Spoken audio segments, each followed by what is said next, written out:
Hey everyone, how are you? Oh, let me move back a little bit so my face is in the light. I've got all my lights going here and I'm never sure if they're in the right placement or my tripod. There we go. Let's see if that works.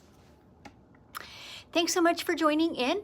Let me know where you're watching from and let me know if you caught yesterday's episode too. I'm working on a quilted coat project and it's as many creative processes are, it's not progressing in a straight line, but I thought I'll be open and honest about it, invite you into my studio and give you periodic updates on the coat and the progress and the various things that I'm doing. So that's what's loaded on the long arm today. So yesterday I was talking about the process of the loading process, but even preloading. It's a swing coat that I'm making, so it falls from the shoulders, flares out to the hem. So there's not a lot of curved seams or darts or shaping like that. And I did that on purpose because I'm basically quilting the fabric, then I'm going to cut it out, sew it together, and line it as though I would a coat. And so for this purpose, for this particular project anyways, I wanted a lot of the focus to be on the quilting, not on the sewing, the lines of the coat, if you will. So I kept those seams to a minimum, found a pattern that really suited that. But one of the things the pattern had was a seam directly down the middle of the back. And I didn't want to have a seam in the quilted fabric because it's impossible to make those line up perfectly, right? And so what I opted to do was go ahead and sew that seam first in the fabric flat, and then I've got all that loaded. So as I did that process, then I realized it's probably more efficient than if my giant back piece is in the middle and I've got my front left and right side on either side of it, and then my hood bits are fitting in between as well. So now I've got just one giant piece of fabric loaded and all my quilt or all my coat pieces will be cut out of that. One of the challenges that arose, you can see at the end of my long arm there, it's huge. It is 118 inches wide, the fabric that I've got loaded, which is really too wide on the long arm. Like I literally cannot get my machine past it on the edge to change the bobbin. But I decided since it's a short project, I'm gonna live with it and I pretty well have to crawl underneath to change the bobbin or to put my ruler plate on. There's just so little room. But anyway, that's the way it is. Okay, let's check in with a few of you and then I'll talk about what I've done so far and what I spent yesterday doing. Sharon in New Hampshire, Sherry in Colorado, someone in Hamilton, Montana, Karen in Billings, Montana, Patricia in Oklahoma City, and Janelle in Wyoming. Awesome. Nice to have you here. Okay, yesterday I was talking about the quilting on it. I narrowed it down to I want to do something like a border, so around the whole hem of the coat, and then fill in the rest of the coat with just an all-over floral type design. The lining for the coat is it's kind of poppies. It's red and pink and black. It's very vivid and very bold. So I thought carrying that floral theme might be fun.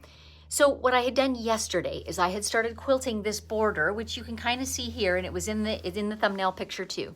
I had started quilting it in a matching dark gray thread. And I was having real trouble seeing it. So actually for the quilting, I was turning out all of the lights in the room and my machine light and just shining a bright light from the side and basically quilting by shadow. And that was working okay.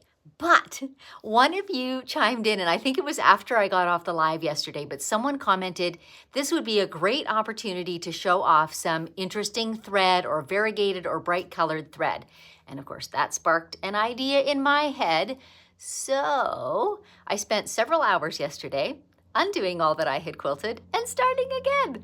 So of course, I didn't have to start again with all that loading and thinking through. That was all in place.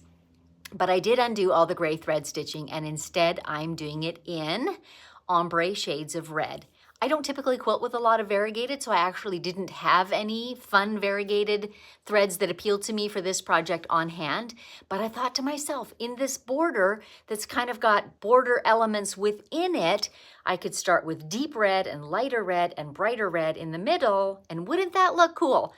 And that idea just spoke so much to me that it was worth 3 hours of undoing yesterday in order to be able to start that quilting again. So I'm really happy with the red now. It looks gorgeous on the gray fabric.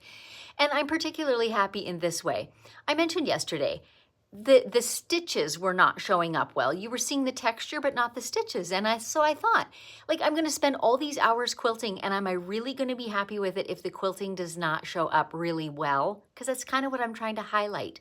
And so that, to me, when I weighed that and just how it lit me up to think of doing it with bright and showy threads, and I thought it's worth it to me. So I don't very often undo a ton of quilting, but I did yesterday. Got a little bit of a sore neck going on. Might be time for a massage today because I did not unload the project. I just undid it from the back of the long arm. So what I did, and this might come in handy for you at some point, I was stitching on gray thread on gray fabric, and it's kind of tweedy, and the threads are really sinking in. It's very difficult to undo from the top side of the quilt. But I have this, you can see it. I think you can see it. No, you can't because it's not rolled up yet. Sorry. My underside is just an off-white muslin. So I actually just advanced my quilt until I could see that stitching I wanted to undo, and I undid it from the white side because then I could really see the gray threads, and it was smooth muslin and much, much, much easier to undo from the wrong side. So I did do that. I didn't have to unload. I just rolled it up until I could see it. Okay, let's see if any comments are coming in that are of interest or questions. If you have questions, I'm open to it. If I have an answer, I'll give you one. If I don't know what I'm doing, I'll say so. Because that's kind of the case when you're doing experimental stuff. Jean and Anne and Judy and Pamela, thanks for sharing. Oh, you're so welcome. It's a little bit like, well, it's just putting yourself out there to start on a project that you really don't know what the end result is going to be like, or if it's even going to be a great success. It might just be a learning experience. I don't know, but I thought you guys might enjoy it, so I am sharing. Grant, watching from my couch in Temesca Valley, California. Wendy, so clever to sew the center back seam pre-quilting. I too sew up easy vests and simple jackets with practice quilting pieces. Thanks for all the genius tips. And actually, Wendy, I was talking to a lady at the Houston Quilt Show, which I was at not too many weeks ago. And her Instagram hashtag is Quilter on the Run, and I think her name is Chris Vieira. And if you've seen her or followed her or want to, she does quite a lot of quilted coats. She has a variety. So we happened to be, I was working in the Bernina booth, and she was helping someone else in their booth, and we happened to be right across an aisle from each other. So I got to see her and chat with her every day. And she wore a different quilted coat every single day of the show, like 5 or 6 days. So of course we got talking about coats, and I asked her about this idea of sewing the back seam first and then quilting over that whole seam and then assembling the coat. And she said, oh yeah, I do that all the time. She said, I've gone so far as to actually sew some of the darts and shaping in and then load it on my long arm and just work within whatever curvature that has formed, so that the quilting is seamless and doesn't stop and start at the seams. So I didn't do that this time, but that's something one might want to experiment with in the future. But it was nice to have that validation from her that, yeah, I'm on the right track and absolutely this would work. Marion, catching you late. Nina, hello from Kansas. Sherry, great idea, removing from the back side. And honestly, Sherry, I do that with quilting too. Typically because if I happen to be undoing, it'll be because of tension issues and they don't show on the front, or I would have seen it and stopped earlier, right? Now I see them and they're on the back. So typically on the underside of the quilt is where the thread is pulled tighter, and it's actually much easier to undo from the wrong side too. So sometimes it has to do with the thread being more visible because it doesn't match as perfectly. Sometimes it has to do with just the way the thread is laying on the fabric, but it's often easier to undo from the wrong side. And at the long arm, that's pretty easy to do. You just roll it up until you can see the area that you're working on. Angie's hand binding while she watches. Awesome. Okay, well, you guys can see a little bit of the border that I'm quilting now over my shoulder. I don't know that you can see the color because it's kind of long distance, but I will post pictures of this eventually too.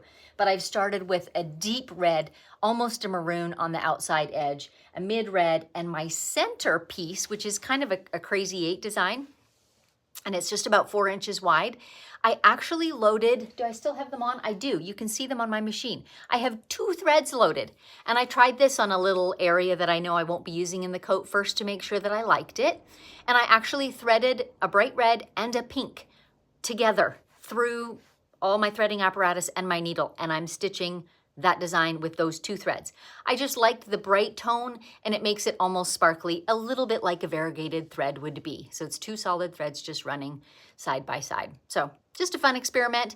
You know, after all, what is a project like this for, except for a little bit of experimentation. So I'm happy where this is going. All the reds and even the pink tone just really seems to sparkle.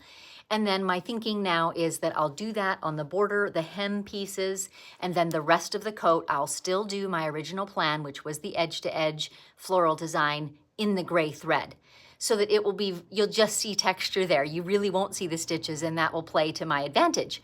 You'll just see that floral texture, and then the hems will be, hopefully, that statement of the pink and red threads. We'll see. We'll see how it turns out. So yeah, that's today's progress. Hopefully by tomorrow, I'll have a lot more of the actual quilting done to show you. We'll just see. So yeah, that's about it. What else can I say? If you're interested in watching more of my quilting on YouTube, I typically get on a couple Fridays a month and live stream the quilting of an entire project from start to finish. Most often they are edge to edge or all over quilting. That's kind of my favorite style, but very much I'm just pulling the curtain back on the work in my studio. So it's frequently a client quilt. You may or may not be able to see well the design that I'm quilting, but I talk through the big picture process, the loading, the basting, the squaring up, those sorts of things, thread choices, design choices, all that stuff. So catch those on my YouTube channel at any time, and sign up for my newsletter if you want to receive advance notification of what project is coming down the pike.